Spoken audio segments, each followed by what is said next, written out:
Good morning students. आज हम कक्षा 10 के मैथ में थेल्स थ्योरम के बारे में सीखेंगे।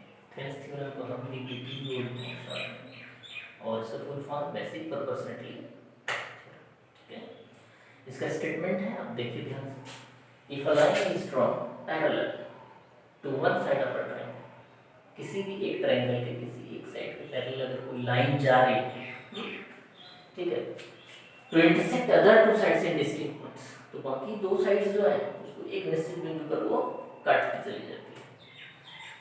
The other two sides are divided in the same ratio, और बाकी जो दो साइड्स को वो काट कर गई इंटरसेक्ट करके उसको समान रेशियो में डिवाइड करती है। ऐसा ही है।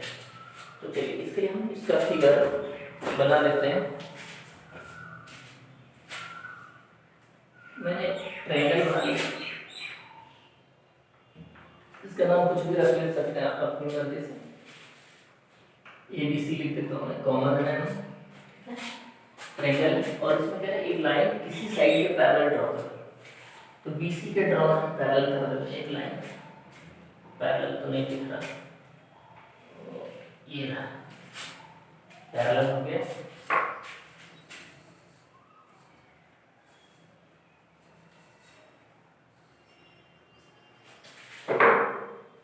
तो ये हो गया पैरेलल हमारा लाइन, BC के पैरेलल एक लाइन ड्रॉ की।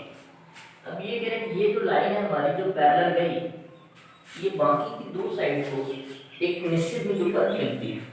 तो मान लिया कि AB को B पर मिल रही है और AC को Q। ठीक है, तो डिस्टिंक्ट पॉइंट हो गया। The other two sides are divided in the same ratio, तो ये जो दोनों साइड है AB और AC, इसको समान रेशियो में डिवाइड कर रहा है। समान रेशियो में मतलब AB by PB is equal to AQ by QC में डिवाइड कर रहा है। ठीक है, चलिए अब हम सबसे पहले क्या करेंगे, गिवन टर्म्स ले लेते हैं। तो गिवन क्या है, मैं लिख रहा हूँ गिवन कहाँ से, देखिए क्या गिवन है, एक ट्रायंगल ABC। चलिए ट्रायंगल ABC, अब गिवन में दूसरा पॉइंट है PQ पैरेलल BC। आप इसको लंबे तरीके से भी लिख सकते हैं, PQ पैरेलल BC पैरेलल। दूसरा इसका तरीका लिखने का है कि इसको कोई लाइन मान लेता है L, ठीक, ऐसे लिख सकते हैं L is parallel to BC and it intersects AB at P and AC at Q, ऐसा भी लिख सकते हैं। चलो अब हम लेते हैं टू प्रूफ। मैं टू प्रूफ ले रहा हूँ, कैटलिस्ट ये क्या क्या है प्रूफ करने, तो क्या है, इसको समान रेशियो में डिवाइड करना, मतलब AP by TB, AP by TB is equal AQ by QC। किस प्रकार इसको डिवाइड करना है, B को बताता हूँ, B ये AP by PB is equal AQ by QC, ऐसे डिवाइड करना। ठीक है, अब हमारे पास एक कंडीशन क्या है कि इसको सॉल्व करने से पहले में कंस्ट्रक्शन लेना पड़ेगा। चलिए मैं कंस्ट्रक्शन यहाँ लिख देता हूँ, कंस्ट्रक्शन।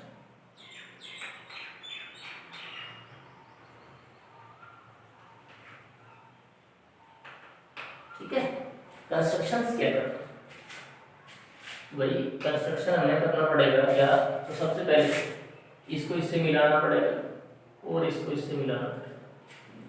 ठीक है, यहाँ से एक परपेंडिकुलर लेना जरूरी है और एक परपेंडिकुलर यहाँ से लेना। ठीक है, उसको हम कोई पॉइंट ले लेते हैं, जैसे मैं M ले लेता हूँ और N, कुछ भी ले सकते हैं, कोई दिक्कत नहीं। तो मैंने क्या क्या ले, देखो मैंने कंस्ट्रक्शन सारे पॉइंट वाइज लिखने हैं। ठीक है, तो अंडरस्टैंडिंग अच्छी अच्छी।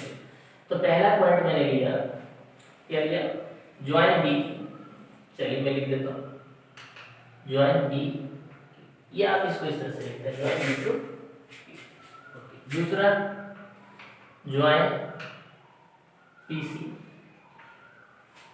दो। तीसरा ड्रॉ किया मैंने PM परपेंडिकुलर ऑफ AP। ठीक है, चलो ड्रॉ PQ परपेंडिकुलर ऑफ, देखो ध्यान से, PQ परपेंडिकुलर नहीं है, QM है परपेंडिकुलर, राइट। तो हाँ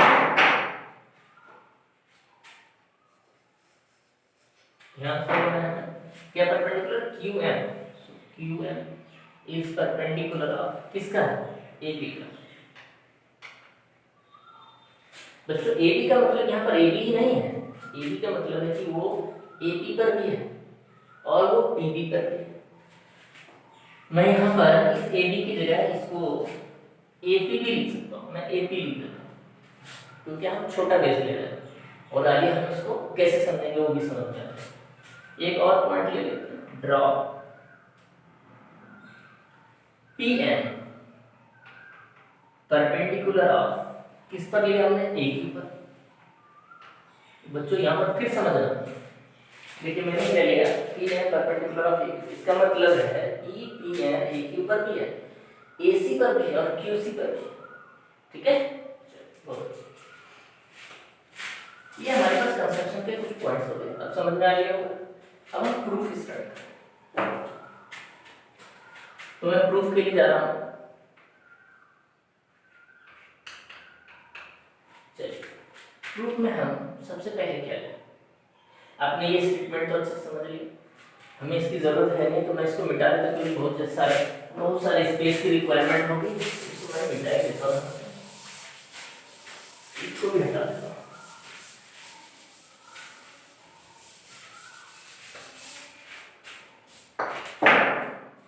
अब मैं प्रूफ के लिए चलता हूं।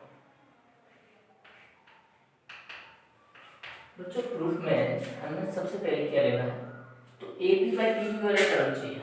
क्या चाहिए, A P by P B वाला टर्म। तो हम शॉर्ट में भी ले सकते हैं, ए पी वाला और पी वाला, कैसे, area of A P Q बटे पी बी क्यू, ऐसे भी ले सकते हैं, लेकिन एक एक करके लेते हैं। Area of triangle A P Q, मैंने क्या लिया, देखो दोस्तों, हमने लिया ए पी क्यू, मतलब बेस इसको माना, ठीक है, तो इसका हो जाएगा हाफ गुने बेस क्या हुआ ए पी, क्योंकि बेस इधर से लिया, परपेंडिकुलर कौन हुआ, क्यू एम। आप देख सकते हैं कि क्यू एम कहां से आ रहा है, ए पी पर क्यू से। ये हो गया हमारा पहला पॉइंट। दूसरा ले लेते हैं एरिया ऑफ ट्रायंगल, इधर से पीबी वाले ले लेते हैं, पीबी बेस में चाहिए तो हम ले लेते हैं ऐसे पीबी क्यू, ठीक है, पीबी, ये हो जाएगा हमारा हाफ, बेस कौन है, पीबी, और इनटू पीबी पर परपेंडिकुलर कौन है, इसी को आगे बढ़ाया मैंने अभी इसमें बताया था कि एपी का अर्थ ये नहीं है कि एपी पर ही है परपेंडिकुलर ही, एपी पर भी है और एपी वाली लाइन है पीबी, इस पर भी है और एसी पर भी है, ठीक है। तो पीबी का परपेंडिकुलर कौन होगा, क्यू एम। अब इसको पहले और दूसरे को हम डिवाइड कर रहे हैं, तो जैसे डिवाइड करते हैं तो हमारे पास आता है area of triangle A P Q by area of triangle P B Q is equal, इसको अपॉन लीजिए 1/2 into A P into Q M by 1/2 into P B into, ठीक है, इसको हम डिवाइड कर लेते हैं, हमारे पास आ गया ए पी बाई कौन सा, area of triangle A P Q by area of triangle A B, A P Q by P B Q हमारे पास आ गया है कौन, A P by P B. देखिए A P by P B एक तरफ से आ गया, चलो इसको मैं नंबर तीसरा ले लेता हूं, अब मैं इसे छोड़ देता हूं और अब हम आगे चलते हैं, तो आगे किधर चलेंगे, रिक्वायरमेंट होगी स्पेस, ठीक। अब मैं ए क्यू बाई क्यू सी की तरफ जा रहा हूं, बच्चों फिर से वही ए क्यू है, अच्छा हमने लिया था ए पी क्यू क्योंकि ए पी बेस लेना था, अब हम लेंगे ए क्यू बेस, तो हो जाएगा ए क्यू पी। चलिए अब मैं ले लेता हूं यहाँ पर area of triangle A Q P, तो यहाँ पर फिगर को ध्यान से देखिए क्या क्या मैंने ए क्यू पी लिया, ट्रायंगल वही है, खाली बेस हमने ए क्यू लिया क्योंकि पी एन परपेंडिकुलर है, हम ए पी क्यू भी लिख सकते हैं, ट्रायंगल ए पी क्यू भी, कोई दिक्कत नहीं, मैंने समझाने के बेस पे लिखा ए क्यू इधर, आप इसको ए पी क्यू लिखेंगे तब भी कोई दिक्कत नहीं, क्योंकि बेस अगर हम खाली चेंज कर देंगे तो परपेंडिकुलर उस बेस वाला रहेगा। ठीक है, फिर भी मैंने लिखा है ए क्यू पी ताकि आप अच्छे से इसे समझ पाए। आप इसे अगर ए पी क्यू भी लिखेंगे कोई दिक्कत नहीं, बेस कौन सा ले रहे हैं हम, ए क्यू वाला। मैं इसको एक बार और अच्छे से क्लियर कर देता हूँ कि अगर मैं triangle area of triangle A P Q लेते हैं तो इज इक्वल होता है एरिया ऑफ ट्रायंगल, इसी ट्रायंगल को कहीं से भी नाम ले लो, कौन सा ट्रायंगल है, सेम ट्रायंगल है, तो अगर मैं ए क्यू पी लिखूं तो भी कोई दिक्कत नहीं। लेकिन फिर भी अब मैं ए पी क्यू लिखूंगा और आप इसमें बेस चेंज करना, अब देखना ध्यान से, अब इसको भी समझना है ना। मैंने क्या लिया, ए पी क्यू ही ले लिया ताकि आगे दिक्कत नहीं हो। चलो अब ए पी क्यू लिख लिया, लेकिन बेस क्या कर रहा हूं मैं, ए क्यू ले रहा हूं, हाफ गुने ए क्यू। बच्चों यहाँ बेस था ए क्यू, मैंने ले लिया वहां ए क्यू, तो बेस जिसे ले लिया मैंने तो परपेंडिकुलर ये है हमारे पास ए क्यू किया। ठीक है, तो क्या होता है, half into base into perpendicular. अगर मैंने ये बेस लिया तो परपेंडिकुलर ये वाला होगा, अगर ये बेस लेता हूं तो परपेंडिकुलर ये वाला होगा, तो ए क्यू इनटू पी एन हो जाएगा। ठीक है, कोई दिक्कत नहीं। मैंने ए पी क्यू सीधा इसलिए लिखा कि ए पी क्यू बराबर ए पी क्यू हो जाएगा, कई चीज आप ए क्यू पी भी ले सकते हैं, लेकिन कोई इशू नहीं है इसमें। लेकिन अगर ए पी क्यू लिया तो यहाँ पर सिर्फ बेस चेंज किया है, अगर बेस चेंज तो परपेंडिकुलर उस बेस वाला, और यहाँ पर बेस एपी है तो एपी का बेस वाला परपेंडिकुलर, इसको हमें समझना है। ठीक है, चलो इसको मैंने ले लिया नंबर 4। अब 5वां, अब मैं ले लेता हूँ एरिया ऑफ ट्रायंगल उधर से क्यूसी वाला। बच्चों कॉरस्पॉन्डिंग का हमेशा ये ध्यान रखना है, इसीलिए मैं यहाँ पर ले रहा था ए क्यू पी की कॉरस्पॉन्डिंग अगर टर्म से हम जाएंगे तो ए पी क्यू में अगर बेस ए पी है तो इसका कॉरस्पॉन्डिंग ए क्यू पी चलेगा, इसलिए मैं वहां पर बेस ले रहा था ए क्यू। अगर मैं कॉरस्पॉन्डिंग से लेके चलता हूँ देन, ठीक है, क्या लेना है मैं, ए क्यू। अच्छा मैं यहाँ पर अगर ए क्यू पी लिख दूँ, ए क्यू पी तो हाफ गुने ए क्यू गुने पी एन। ये मैंने इसलिए लिखा है ताकि आप ये समझ पाए कि ए पी क्यू और ए क्यू पी में कोई डिफरेंस नहीं है, सिर्फ क्या डिफरेंस है, बेस चेंज हो रहा है।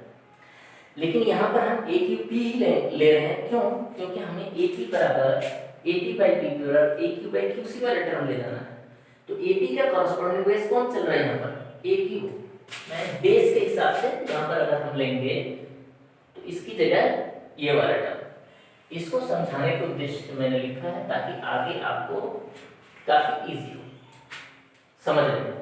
तो इसको मैं छोड़ ही देता हूँ यहाँ पर ऐसे कॉलम बनाकर ताकि आपको कोई इशू क्रिएट ना हो। अब मैं यहाँ पर ए क्यू पी ले रहा हूँ, क्यों लिया मैंने, अब समझ में आया। देखो क्या है ए क्यू, क्या है ए क्यू, बेस, यहाँ पर ए पी, तो यहाँ पर मैंने ए पी की तरफ से लिया और यहाँ पर क्या लिया, ए क्यू की तरफ से, कॉरस्पॉन्डिंग है ना। 9वीं कक्षा में हमने बहुत डिस्कशन किया है, corresponding terms, corresponding vertex, corresponding sides. अगर ध्यान बच्चों इस चीज को बहुत अच्छे से समझना जरूरी है, ठीक है, सही से देखिए आपको। तो अब ये अभी इक्वल है, हमारे पास बेस चेंज जरूर है, लेकिन अगर मैं इसमें चलता हूँ सिमिलरिटी में या ट्रायंगल्स में, जैसे सवाल हम सॉल्व करते तो उसमें सीधा ये ले लेते तो तब भी कोई दिक्कत नहीं। यहाँ पर मैं कॉरस्पॉन्डिंग के अकॉर्डिंग अगर लेता हूँ तो ए क्यू पी लेना है, ठीक है, इसके अकॉर्डिंग कॉरस्पॉन्डिंग टर्म्स, ठीक है। तो तीसरे के बाद इसको मैं 4 इसको ले लेता हूँ। अब कॉरस्पॉन्डिंग आपको अंडरस्टैंडिंग अच्छे से होगी, इसको हम छोड़ देते हैं, ठीक है। लेकिन इसकी जरूरत है समझने के लिए, क्या समझने के लिए, कि यहाँ पर हम अगर देखें तो ये वाला टर्म और ये वाला टर्म इक्वल है, क्यों, ये भी ए पी क्यू, ये भी ए क्यू और ये भी ए पी क्यू, ठीक है। इसकी रिक्वायरमेंट आगे है, इसको हम छोड़ देते हैं। चलिए मैंने क्या लिया, कॉरस्पॉन्डिंग के अकॉर्डिंग ए क्यू पी लिया है। अब भाई वो तो ले लिया, अब मुझे बताओ पी पी क्यू का कॉरस्पॉन्डिंग कौन होगा। अगर हम पी पी क्यू को क्यू सी वाले टर्म पे ले जाएं तो कॉरस्पॉन्डिंग कैसे चलेगा, देखो पी पी क्यू है ना, इसका कॉरस्पॉन्डिंग क्या होगा, Q P P, P P हमारा साइड है बेस, तो यहाँ क्यू सी बेस लेना है, ठीक है, क्यू सी पी क्या हो जाएगा, PBQ QC P। चलिए अब हम यहाँ पर ले लेते हैं एरिया और ट्रायंगल QC और P। क्या हुआ हमारा PBQ के करस्पॉन्डिंग वर्टेक्स के हिसाब से अगर हम चलेंगे तो QCP चलेगा, ठीक है। अब इसका हाफ गुने बेस क्या हुआ QC देखो, और इसका परपेंडिकुलर क्या होगा, QC को आगे बढ़ाइए, देखिए PNRS पर, ठीक है। चलो PN ले लेते, ठीक है बच्चों। अब 4 और 5 को भी जैसे इसको डिवाइड किया वैसे डिवाइड कर देते हैं, तो हो जाएगा हमारे पास area of AQP by area of triangle QCP is equal 1/2 into AQ into PN by 1/2 into QC into, ये कट गया और ये बच्चों AQ बाई QC आ रहा, क्या आ गया हमारा ये वाला टर्म अगर हम एक इक्वल में लेते हैं तो AQ बाई QC, तो यहाँ लिख देता हूँ area of triangle AQP by area of triangle QCP is equal AQ by, ठीक है, क्लियर है ना। इसको तीसरा लिया था, इसको 5 का, ये छठा ले लेता। अब बच्चों अभी देखो हमने ऊपर एक डिस्कशन किया था कि AQP और APQ इक्वल है, ऑफ कोर्स इक्वल है, बेस चेंज है लेकिन इक्वल है, एक ही ट्राई कर, ठीक है। चलो तो ये वाला टर्म तो इक्वल हो गया, मैं यहाँ पर इसको मिटा रहा हूँ और कुछ चीज़ों को और हम देखेंगे।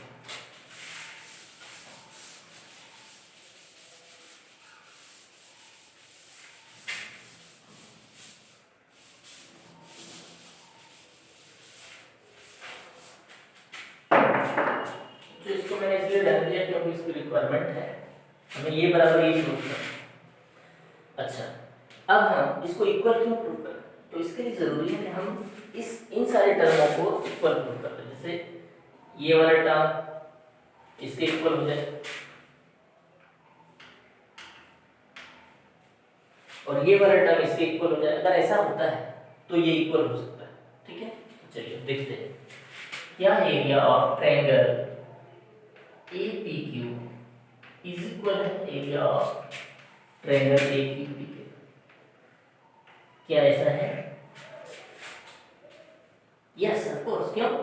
Because they are same triangle, base different था लेकिन ये ट्रायंगल तो सेम था।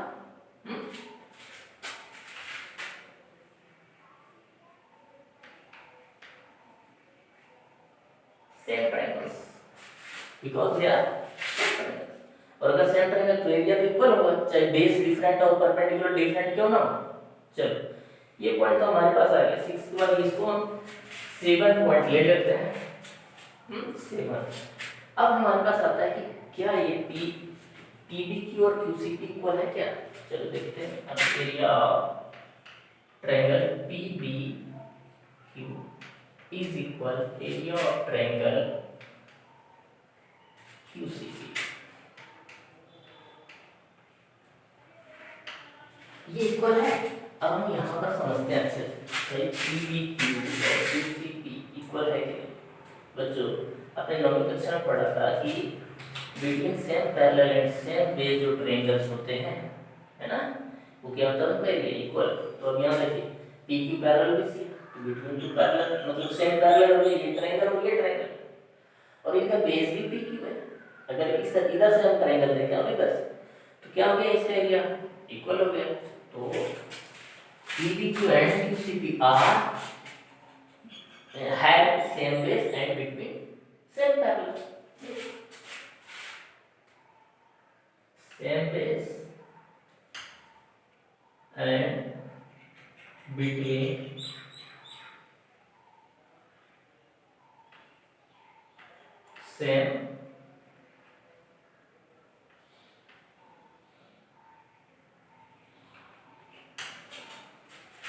same base and between same parallel, they have same base and they are in between same parallel।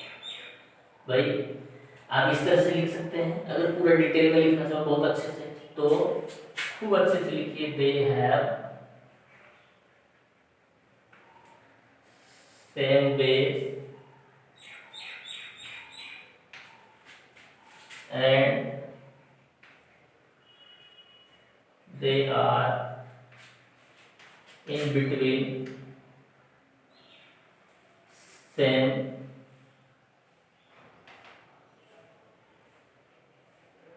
parallel। ठीक है, मैंने एक स्टेटमेंट से लिख दिया। अदरवाइज आप शॉर्ट में अगर लिखना चाहें तो मैं शॉर्ट का भी तरीका है इसका, मैं यहाँ पर इसको मिटा के शॉर्ट में डाल देता हूँ, तो थोड़ा सा वो भी समझिए। मान लेते हैं कि अगर सपोज करो स्टेटमेंट एकदम से नहीं लिख पाए तो चलो शॉर्ट में, शॉर्ट नोटेशन में होगा क्या होगा, क्योंकि यहाँ पर सेंस इक्वल है, व्हाई, बिकॉज पी क्यू दोनों पी क्यू है same base.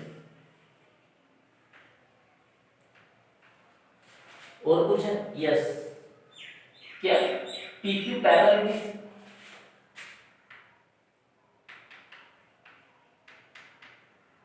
Bracket between same parallel.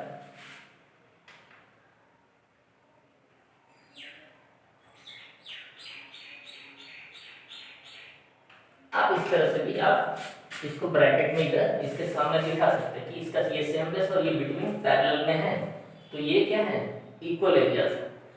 भैया 7 के बाद हम इसको 8 ले लेते हैं। अब ध्यान देना बच्चों, अगर ये इक्वल है, ये इक्वल है, तो ये और ये भी इक्वल होगा, है ना। तो हम ले लेंगे फ्रॉम 6, 7 एंड 8। ठीक है, मैं लिख रहा हूँ यहाँ पर फ्रॉम 6, 7, 3 दिया, 3, 6, 7 एंड 8। मैं यहाँ पर 3 कर देता हूँ, 3, 6, 7 एंड 8। मतलब इन चारों इक्वेशन से हमें पता चला कि ये और ये इक्वल हो सकते हैं।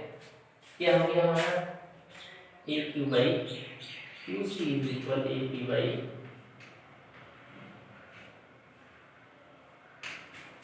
ठीक है बच्चों।